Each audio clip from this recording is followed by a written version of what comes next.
Buon pomeriggio, buon lunedì e l'appuntamento con Anteprima Corner. Stavolta facciamo davvero il bilancio del fine settimana calcistico delle siciliane, perché tutte le formazioni professionistiche sono state in campo. Il Palermo in Serie B, Catania, Messina e Trapani ovviamente nei campionato di Serie C. Ma partiamo con, certamente cominciamo con il Catania come sempre. Vorrei vedere prima in grafica i risultati della giornata, perché ci restituiscono poi la fotografia di quello che è il campionato, di quello che è l'andamento anche delle tre formazioni siciliane. Lega Pro, dunque, campionato il girone meridionale, i risultati in attesa di Crotone Avellino che è in programma questa sera. Risultati maturati sono Foggia-Taranto 2-0, la Juventus Next Gen ha perso 3-2 con il Potenza in casa, l'Altamura è stata superata a domicilio dalla Monopoli 1-0, Picerno Cavese 1-1, il Latina sconfitto in casa dalla Giuliano, che continua comunque il suo momento positivo. Il successo esterno del Catania 3-1 sul campo della Casertana, il pari 0-0 con tante emozioni e tanti pali tra il Messina e il Benevento. Sorrento Trapani è finita 1-1, la Turris superata dal Cerignola 3-0. Dicevamo, questa sera si gioca Crotone Avellino. Allora vediamo la classifica che si compone alla luce di questi risultati. Sono le tre le capoliste: Benevento, Picerno e Monopoli a 16 punti, poi a 15 il Cerignola ed il Catania, a 14 Giuliano Potenza, a 13 punti il Trapani in Sorrento, 10 punti per la Cavese, la Casertana e la Foggia a 8 punti, Crotone, Messina, Avellino e ancora Latina, Altamura a 7, Juventus, Next Gen e Turris 6 punti, chiude il Taranto, fanalino di coda di questa graduatoria con appena 3 punti. Allora, andiamo adesso a parlare di Catania come anticipavo, lo facciamo come sempre con Alessandro Vagliasindi. Catania che ha centrato la seconda vittoria consecutiva, ha abissato dunque il successo interno della settimana scorsa andando a vincere con il Monopoli in casa, adesso invece si è imposto con la Casertana per 3-1. Successo che è maturato nel finale, ma la squadra, possiamo dire, ha dimostrato un grande carattere, una certa solidità e una grande condizione atletica, perché è uscita fuori proprio nella pendice finale del match, grazie soprattutto anche a quelle che sono state le intuizioni dalla panchina di Toscano, che ha messo dentro quello che era, diciamo, il suo potenziale offensivo, soprattutto con Jimenez e anche Inglese. Ma riepiloghiamo e facciamo il tutto con Alessandro Vagliasindi. Buon pomeriggio Alessandro. Buon pomeriggio Angelo, le tue considerazioni sono ineccepibili, io ce ne aggiungo due. La prima è il fatto che il Catania per la prima volta in stagione ha vinto partendo da una situazione di svantaggio nel punteggio. Era passato in svantaggio anche a Giuliano, poi nonostante l'uno pari la partita si concluse con la sconfitta. Ieri invece, dopo aver subito quel gol balordo, comunque il Catania ha tenuto sia mentalmente che atleticamente, e poi, come correttamente dicevi tu, ha trovato le soluzioni per vincerla questa gara nel finale, sicuramente in virtù della lucidità dalla panchina di Mimmo Toscano, che ha ruotato perfettamente gli uomini a sua disposizione e soprattutto non ha fatto cambi conservativi, non si è voluto accontentare del pareggio, ma a 15 minuti alla fine ha messo dentro Jimenez che ha letteralmente spaccato la partita, e quindi legittimamente il Catania è passato all'incasso. L'altra considerazione è appunto il fatto che il Catania ha vinto grazie a una delle giocate di subentranti, cioè per la prima volta in stagione è stato decisivo un giocatore che arrivava dalla panchina, cioè Jimenez, e questo è un dato che, oltre a un fatto strettamente statistico, ci dà un attimo la sensazione che questa è una squadra che, come avevamo già detto settimane fa, aveva bisogno di settimane per trovare una omogeneità di rendimento, e per dare il tempo agli ultimi arrivati. Jimenez, per esempio, è uno di quelli arrivato nell'ultima settimana di mercato, di calarsi perfettamente nei meccanismi e nei desiderata dell'allenatore. Questo ci dà ancora di più l'idea che è una squadra che ancora ampi margini di crescita, perché ci sono giocatori che ancora non hanno trovato una continuità di rendimento. E io penso soprattutto a due giocatori, Angelo, in questo momento, che secondo me sono quelli che possono alzare ancora di più il coefficiente di gioco del Catania in termini positivi, e sono Luca Verna e Gregorio Luperini. Sono due giocatori esperti, dotati di ottimi fondamentali tecnici, e che hanno giocate in grado di segnare la differenza all'interno della partita.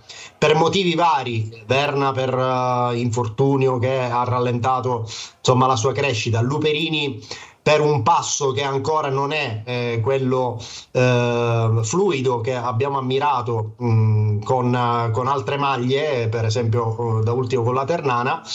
Ancora Luperini non è diciamo perfettamente centrale nello sviluppo dell'azione offensiva, e io credo che dalla crescita di questi due ragazzi, che credo sia comunque un fatto in itinere, e non ci vorrà molto per vederli al 100%, il Catania, per motivi diversi di natura tattica, alzerà ancora di più il livello del suo gioco, il livello della sua fase offensiva, perché poi la fase difensiva, al netto dell'errore sul gol di Mancini, è una fase difensiva che comunque dà garanzie, perché è fatta da giocatori che hanno fisico, che hanno velocità negli anticipi, che sono bravi di testa, e quindi il dato che dà la classifica, 5 gol subiti in 8 gare, è la testimonianza di una fase difensiva che il Catania sta veramente espletando nel modo ottimale.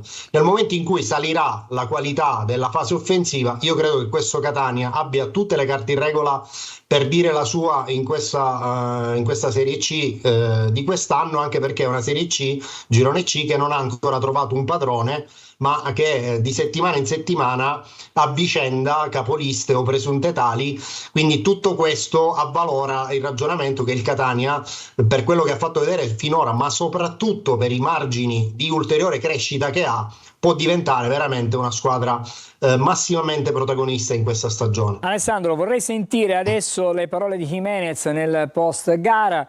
E poi vedremo anche una grafica che abbiamo preparato che ci annuncia e comunque ci rimanda anche alle altre grafiche che vedremo poi stasera nel corso di Corner. Intanto l'intervista di Jimenez.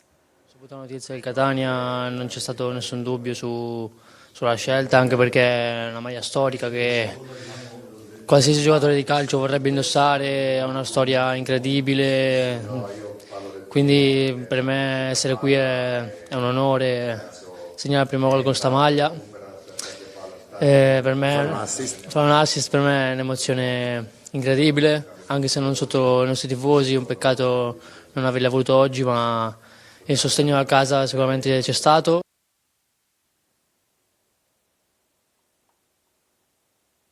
Le parole di Jimenez, che è un giovane su cui Catania comunque punta tantissimo. Le sue giocate di ieri, in alcuni momenti, tu hai detto all'inizio di collegamento, ha spaccato la partita. Le sue giocate hanno veramente comunque impressionato. E Toscano ce lo diceva ieri. È annunciato, Angelo. Come? È un qualcosa di annunciato, perché questo... quando il Catania ha acquisito Jimenez, ti posso assicurare che la dirigenza del Catania era convinta che questo fosse il vero colpo di mercato del Catania, cioè il giocatore in grado di accendere negli ultimi 20 metri la fantasia, l'estro, e di metterlo al servizio della squadra, sia in qualità di realizzatore che di assist man. Quindi, considerato che, ripeto, è arrivato l'ultima settimana di mercato, è stato fermato a un certo punto da una gastroenterite molto fastidiosa, adesso è veramente a posto, e credo che da qui in poi, anche per un fatto di autostima, questo ragazzo che ha appena 21 anni possa dare un contributo ancora più tangibile nel corso del proseguo. Nella giornata di ieri, e tu lo sottolinei, adesso vediamo anche la grafica, c'è stato un altro giocatore che ha dato tantissimo, e devo dire che si è ripetuto in occasione di 2 gol, cioè da sue giocate molto simili sulla corsia di sinistra, una nel primo e una nel secondo tempo, sono poi nati i gol del pareggio e del vantaggio del Catania. Mi riferisco ad Armando Anastasio, giocatore che ha trovato, ecco qui vedete il top del match secondo l'analisi fatta proprio da Alessandro Vagliasindi. Sì, è un 28enne, quindi è un giocatore nel pieno della sua maturazione, che ha già dato dimostrazione di avere un piede sinistro molto educato e soprattutto di avere quel temperamento ideale per questo girone.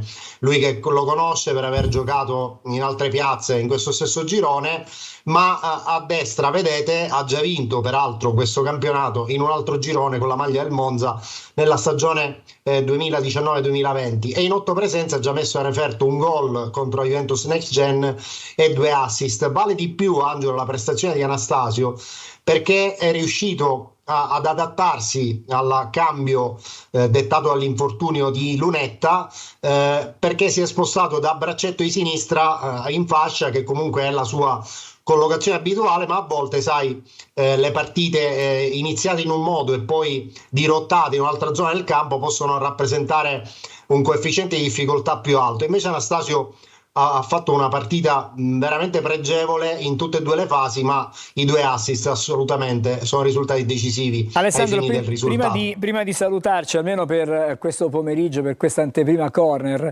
volevo evidenziare come ci sia comunque un neo in questo momento nel Catania, che è rappresentato da questi infortuni che tartassano la squadra. Anche ieri, dopo pochi minuti, credo 8-9 minuti di partita, si è fermato un altro giocatore, un giocatore fra l'altro importante nell'economia di quello che riusciva a produrre in queste settimane il Catania. Purtroppo si ripetono questi episodi. Ieri probabilmente precauzionale, perché abbiamo visto che a un certo punto durante la corsa, il tentativo di corsa si è fermato Lunetta, però certo bisogna trovare una soluzione. O una causa, no? Cioè, vuoi dire Angelo, trovare... Sì, no, però bisogna discernere, cioè ci sono infortuni traumatici su cui non si può fare nulla, parlo di Tacchio, Sturaro, altri casi, e infortuni diciamo di carattere muscolare, è il caso di Lunetta. È ovvio che nella stagione, in una stagione normale, bisogna mettere in preventivo infortuni di questa tipologia. Certo, averli così a costanza, cioè a cadenza ravvicinata, non agevola il lavoro di Toscano. Però Angelo, Toscano, e questo lo hai sottolineato tu ieri a fine partita nel corso della trasmissione, Toscano non vuole assolutamente enfatizzare il discorso degli infortuni, perché ha dato una mentalità a questa squadra ed è coerente con questo tipo di messaggio, nel senso che noi siamo talmente forti da riuscire a sopperire tutti alle avversità della partita. E quindi, indipendentemente dal valore dei giocatori che via via il Catania ha perso in queste settimane, resta ferma l'idea, il concetto di squadra che sta riuscendo anche a sopperire, anche durante la stessa partita, a questo tipo di avversità. Speriamo che per Lunetta, diciamo, non sia una cosa a lunga prognosi. Ovviamente dovrà fare gli esami strumentali per capire l'entità del problema al flessore, ma magari speriamo stasera di potervi già dare qualche tipo di indicazione in tal senso. Grazie, allora Alessandro, noi ci ritroviamo alle 20, grazie a voi. Grazie, alle 20:45 con Corner su Telecolor. Fra poco attiveremo i collegamenti con Palermo, con Messina e con Trapani per parlare di Serie B e tornare a parlare anche di Lega Pro. Restate con Anteprima Corner.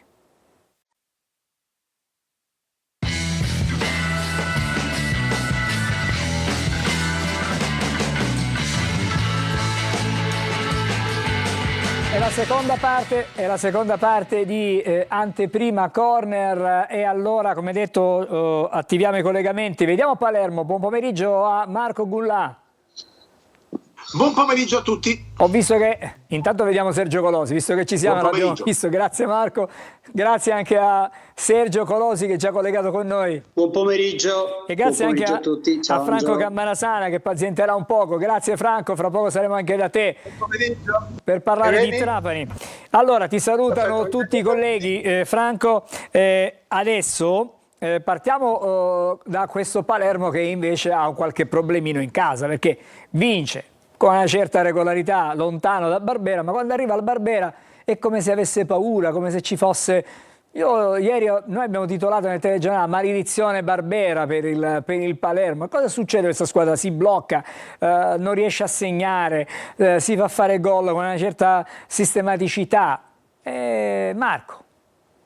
È un po' come quei promessi sposi che insomma parlano tanto, hanno delle aspettative e poi insomma al momento di convolare a nozze davanti all'altare fanno un passo indietro. E, insomma, è una metafora che secondo me è abbastanza appropriata al Palermo. Si parla tanto bene, aspettative, la squadra deve fare il salto di qualità, poi al momento di insomma farlo, questo salto di qualità, puntualmente non ci riesce. Anche ieri è stato così. Anche la maledizione del Barbera, possiamo assolutamente anche utilizzare questo titolo per un po' rappresentare il momento del Palermo. Pensate che insomma ormai arricchiamo quasi di settimana in settimana i numeri in negativo che il Palermo rimedia al Barbera. Nelle ultime 11 partite ha vinto una sola volta, quindi questo sicuramente è un dato, anzi nelle ultime 12 partite con quella di ieri è un dato abbastanza eloquente per andare a certificare che questa squadra ha qualche problema. Anche ieri contro la Salernitana ha palesato alcuni problemi sia in attacco che a centrocampo che in difesa. La Salernitana non è che abbia fatto questa grandissima partita, anzi tutt'altro, si è limitata comunque a gestire palla, ha fatto un buon primo tempo, poi nella ripresa è calata e ha prestato il fianco al Palermo, che però dalla sua non è riuscito a confezionare il gol del pareggio, pur avendo avuto qualche occasione con Segre nel primo tempo e poi con Ranocchi e Di Francesco nella ripresa. Manca qualcosa,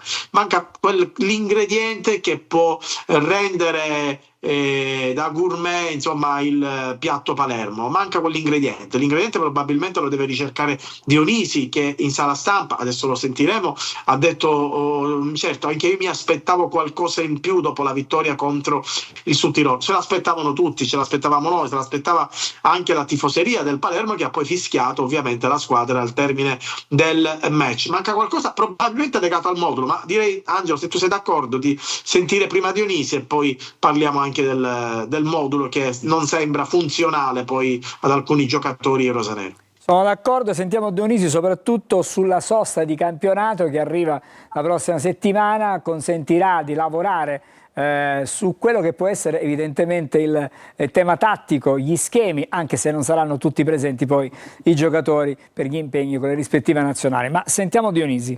È importante ora allenarsi per migliorare su quello dove dobbiamo lavorare. Purtroppo non ci saranno tutti, ma lo sapevamo perché alcuni ragazzi andranno in nazionale.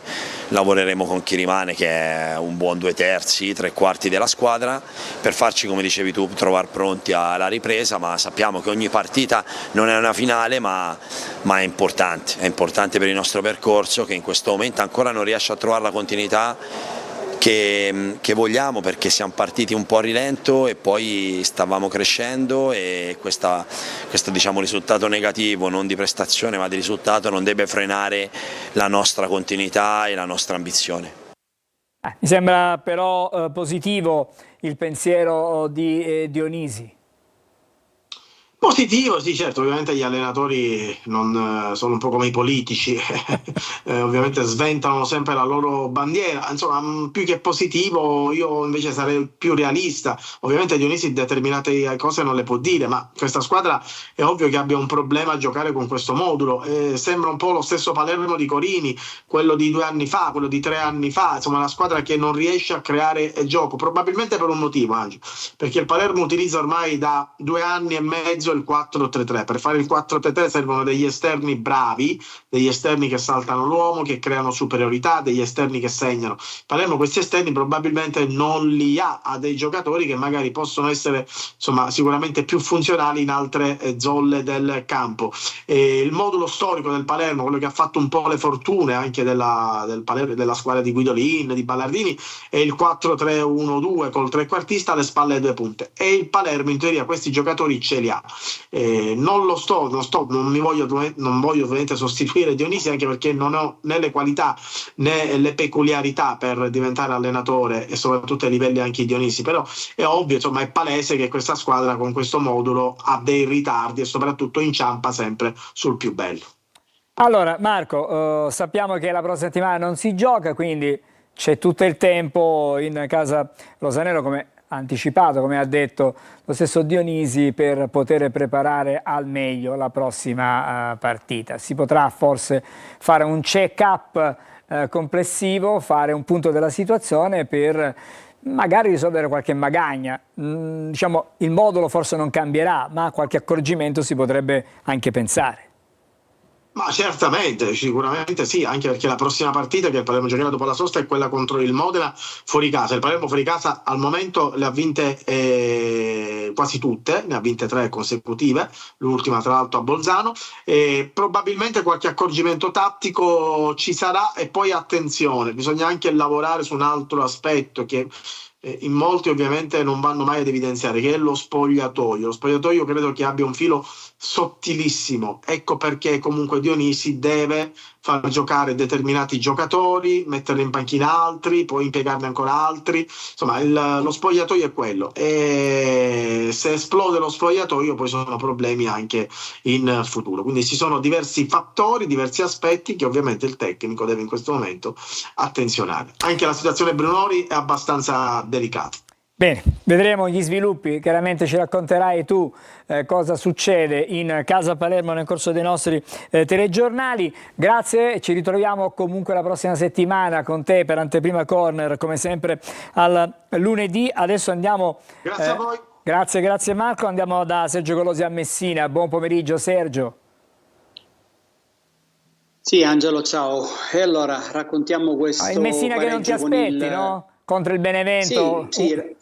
Possiamo dire questo titolo? Sì, raccontiamo infatti questo pareggio con il Benevento, è un risultato certamente positivo anche alla luce di quello che è stato il cammino del Benevento in questo periodo. Un Benevento dei giovani, però giovani di qualità, giovani di spessore, l'età media 22,9 per quanto riguarda il Benevento. Figurarsi, la squadra di Auteri era venuta a Messina per vincere, la partenza era stata davvero forte con tutta una serie di occasioni. Il Messina però si è messo lì ad aspettare e poi a ripartire minuto su minuto, lottando su ogni pallone. Poi la gara è diventata molto equilibrata, il Messina ha avuto le sue occasioni, ha colpito dei legni ed è stato sempre in partita fino all'ultimo. È stato anche il giorno del ritorno di Krapikas, che vediamo qui impegnato in porta. Il lituano ex Cerignola si è ben disimpegnato. Per la prima volta il Messina non ha preso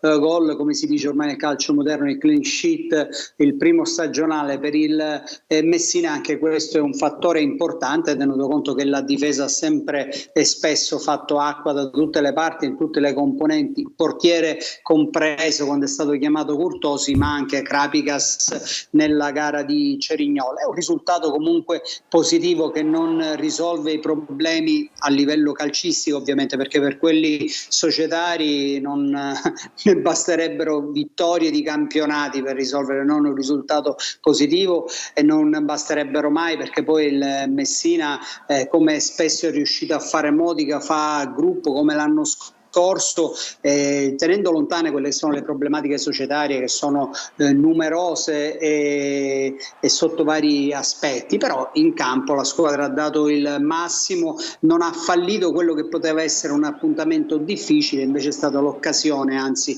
per fare bene, per avvicinare il pubblico, quel poco che frequenta il San Filippo e i moltissimi che seguono da casa, in televisione, in radio, in tutti i modi possibili e immaginabili. Sergio, tu facevi riferimento anche ai grossi problemi societari che permangono, mentre Modica cementa il gruppo, prova a tenere insomma insieme alla squadra. I problemi continuano anche nel settore giovanile, perché questi ragazzi si trovano molto spesso a presentarsi su campi in inferiorità numerica, non riescono ad avere il numero di giocatori almeno minimo per cioè gli 11 titolari che dovrebbero scendere in campo. La situazione lì a Messina qual è sul fronte societario? È tutto fermo o c'è qualche spiraglio, qualche situazione per cui si può pensare ad un avvicendamento? È tutto insieme appassionatamente fermo e bloccato, al di là delle chiacchiere che poi sono il piatto forte della città di Messina, perché sembra che da un giorno all'altro debba concretizzarsi qualcosa. Io ho una mia visione comunque, che il presidente Sciotto cerchi partner e disponibilità finanziarie in qualcuno che voglia magari acquisire delle quote, però per proseguire lui il campionato e anche in futuro, mentre dall'altra parte non si muoverà assolutamente foglia, perché l'imprenditoria locale ha assolutamente girato le spalle al presidente del Messina, non si identifica giustamente in questo modo di gestire il club. In 8 anni si è costruito praticamente nulla, settore giovanile compreso, cui hai fatto riferimento, per esempio il Benevento, se ha quella squadra è proprio perché tutto è nato nel settore giovanile, e quando il Benevento retrocedeva dalla Serie A alla B, dalla B alla C, comunque nel settore giovanile costruiva. Quelli oggi sono i frutti. La situazione è per cui rimane sempre da bollino rosso, tenuto conto che i tifosi però la linea l'hanno scelta, la portano avanti e la porteranno, sono convinto, fino alla conclusione del campionato. Con Sciotto presidente non si torna allo stadio, questo è il concetto che hanno espresso più volte. Sergio, resta lì perché adesso andiamo a Trapani da Franco Cammarasana e il prossimo turno metterà di fronte il Messina e il Trapani. Buon pomeriggio Franco Cammarasana. Buon pomeriggio anche a voi, buon pomeriggio. Allora Franco, Sì. ho anticipato quello che sarà poi il prossimo match. Il Messina ha tutti questi problemi, ma ieri ha fermato la capolista. Il Trapani sembrava lanciatissimo e ieri ha strappato a denti stretti un pareggio su un campo difficile come quello del Sorrento, anche se un campo neutro, quello di Potenza. Insomma, immaginiamo che ci sarà un derby particolarmente frizzantino, quello della prossima settimana. Poi sentiremo anche Sergio su questo. Intanto parto da te. Sì, sicuramente sarà un derby tutto da vedere, difficile per il Trapani, un Trapani che ieri ha giocato a mio avviso al di sotto delle sue potenzialità, perché questo Sorrento, che ha gli stessi punti del Trapani, tra l'altro ancora imbattuto in casa, anche se gioca a Potenza per una scelta societaria, visto che Gianluigi Aponte, che poi è il proprietario della società, sta facendo ristrutturare il vecchio stadio Italia per poi averlo pronto magari per la prossima stagione e poi assemblare una squadra molto più forte di quella di quest'anno, che è una squadra tra le più giovani del torneo, però è una squadra che fa gioco e soprattutto ha un centrocampo composto da ragazzi molto abili tecnicamente. Per l'occasione, tra l'altro, il tecnico Barillari ha rinunciato al suo abituale 4-3-3, un modulo che lui faceva attuare anche a sesti rilevanti lo scorso anno, lo ha adattato in una sorta di 4-2-3-1, e questo ha messo in difficoltà il Trapani, che a centrocampo non ha avuto quella personalità e non ha affrontato, secondo me, la partita con quella autorevolezza di una squadra che punta in alto, tant'è vero che è andata sotto con un gol di un ex di Musso, centravanti palermitano di Partinico per l'esattezza, e poi per 2 volte nel primo tempo Secolin, il portiere, è dovuto intervenire per alzare in calcio d'angolo 2 tiri, 2 conclusioni pericolose della squadra di casa. Poi chiaramente del secondo tempo possiamo parlare poco, perché dopo 9 minuti il Trapani è rimasto in 10 per l'espulsione per l'espulsione ingenua del terzino Benedetti, e questo chiaramente ha accentuato la pressione del Sorrento. Il Trapani ha rischiato molto, e poi grazie ancora a Seculin e a Silvestri, che è stato l'autore del pareggio sugli sviluppi di una punizione al 30° del secondo tempo, ripeto, grazie a Silvestri e a Seculin è riuscito a stappare questo punto che portano a 6 risultati utili consecutivi. Fra l'altro Aronica ancora è senza sconfitte, ma ripeto, non è stato il miglior Trapani e non è stato affatto un Trapani bello a vedersi. Ripeto, le considerazioni riguardano soltanto il primo tempo, quando si giocava 11 contro 11. Franco, ti interrompo un attimo perché vorrei sentire i due allenatori. Partiamo da Salvatore Aronica del Trapani, poi sentiremo anche Giacomo Modica del Messina, e mi darete poi un giudizio breve, in 30 secondi Messina, 30 secondi Trapani, su quello che sarà il prossimo impegno, cioè il derby. Sentiamo Aronica del Trapani, l'allenatore.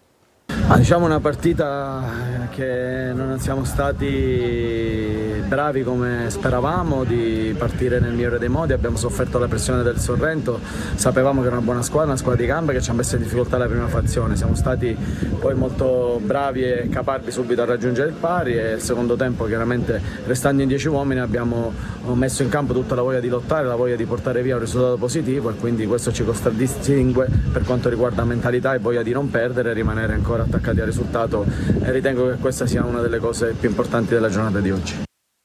Questo era Aronica, adesso sentiamo Modica, andiamo a Messina. Sono state bravissime a leggere, a interpretarla. A me non piace la parola sacrificio, però è quello che ho visto, un grande spirito di squadra, un grande spirito di gruppo, e ribadisco che questo è l'orgoglio di questa squadra, a prescindere di quello che sarà il risultato domenicale. Noi viviamo per quello che è la settimana, viviamo per quello che possiamo produrre, viviamo per migliorare la qualità nostra, e di fronte al Benevento, così come al Potenza, così come al Cerignola, così come in tante altre squadre dove abbiamo giocato, questa squadra non ha mai lesinato impegno e non ha mai lesinato qualità di giocate dentro. Poi, come ho detto poc'anzi, ci sono partite che riescono a ciambella col buco, altre un po' meno, e bisogna accettare. Questo è il pensiero di Giacomo Modica. Sergio, vengo da te. In vista del derby, cosa ci possiamo aspettare? 30 secondi.